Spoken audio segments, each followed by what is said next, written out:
उत्तराखंड। नाम सुनते ही मन में हरी वादियों, ऊंचे पहाड़ों और पावन नदियों की तस्वीर उभरती है। 2000 में जब यह राज्य बना तो लगा जैसे पहाड़ की किस्मत खुल गई। सपने देखे गए, बड़े बड़े वादे किए गए। कहा गया कि अब पहाड़ के बच्चे भी तरक्की करेंगे, पहाड़ की बेटियां भी ऊंची उड़ान भरेंगी। लेकिन आज सच्चाई क्या है? क्या पहाड़ वाकई बदला? कई जगहों पर जवाब मिलेगा, हाँ बदला है।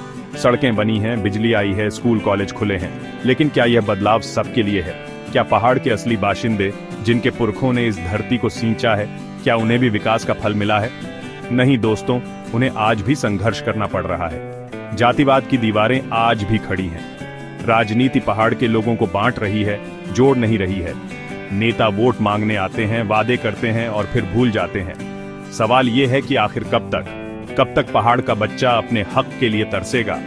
कब तक पहाड़ की बेटी को शहर जाना पड़ेगा रोजगार के लिए? कब तक पहाड़ की माटी से पलायन होता रहेगा?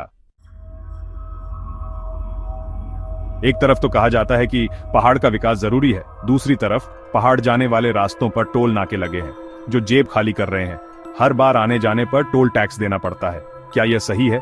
पहाड़ के लोग पहले से ही महंगाई की मार झेल रहे हैं, ऊपर से टोल टैक्स का बोझ उनकी कमर तोड़ रहा है। किसानों को अपनी फसल मंडी तक ले जाने के लिए भी टोल देना पड़ता है। मरीजों को अस्पताल पहुंचने के लिए भी टोल चुकाना पड़ता है।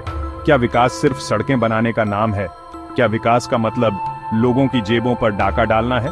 जरूरत इस बात की है कि टोल टैक्स को लेकर कोई ठोस नीति बनाई जाए, पहाड़ के लोगों को राहत दी जाए।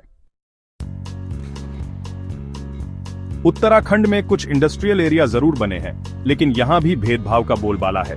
बाहर से आकर लोग नौकरियां हथिया लेते हैं, जबकि पहाड़ के नौजवानों को खाली हाथ रहना पड़ता है।